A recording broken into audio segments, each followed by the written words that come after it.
I was born in Royal Oak, Michigan, which is a suburb from Detroit, and it's about, I don't know, 5 miles from the city limit or something like that, maybe less. And I grown up here and raised here in the suburbs of Detroit. I was often brought down to the city by my family for different things and going to the museums down there, as well as concerts. My first concert, my mom took me to see Huey Lewis and the News at Cobo Arena.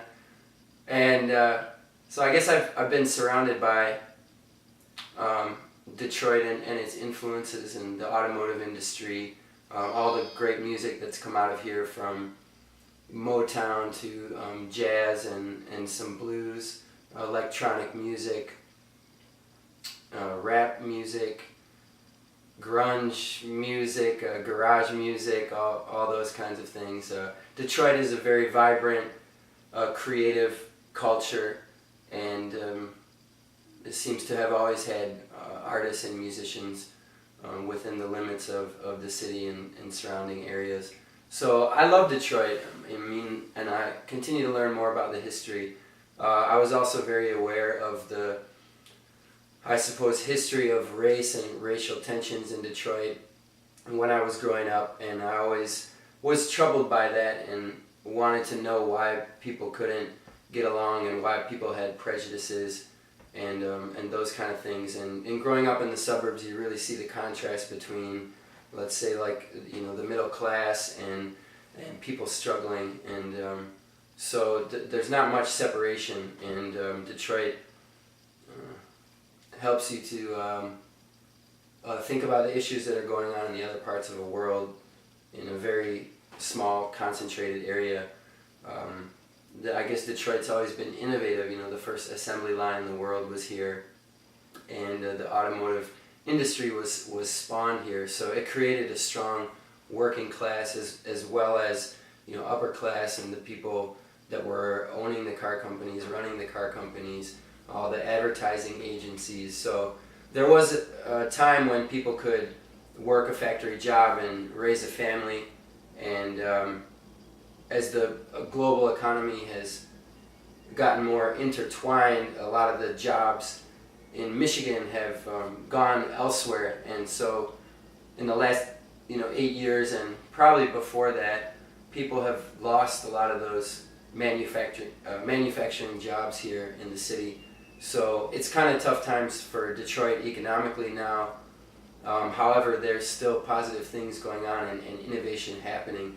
There's a lot of urban gardens and agriculture and old buildings being turned into art galleries, and a lot of young people being part of the culture of the city through music, through the arts, through different community services and programs and things like that. So I see a lot of hope and positive change happening in Detroit, and I think we're one of the first of the major industrial cities to sort of see the aftermath of the heyday of being able to have a good job and raise a family on one income. And so Detroit's experiencing some hard times because it's a transitional period into some kind of new future and new industries, and I think that there's a lot of creative people here that will help to ease that transition and open up some new kinds of industries. So I love Detroit. I try and go down there to be involved in different events and to play concerts, go watch concerts, to go to the museums and restaurants, things like that, and check it out, as well as to learn some of the oral history through some people that I've met down there that have lived in Detroit since the 50s, and talk to them about, you know, their thoughts on race and why Detroit's had this, you know, racial tension and everything, and the history of the riots, and just seeing all these blown out buildings and stuff, and knowing that at one time it was a whole thriving city. So it's fascinating. Detroit's kind of like a Gotham City to me, and even now the things that are going on with the politicians in Detroit and all that, and it just never seems to end.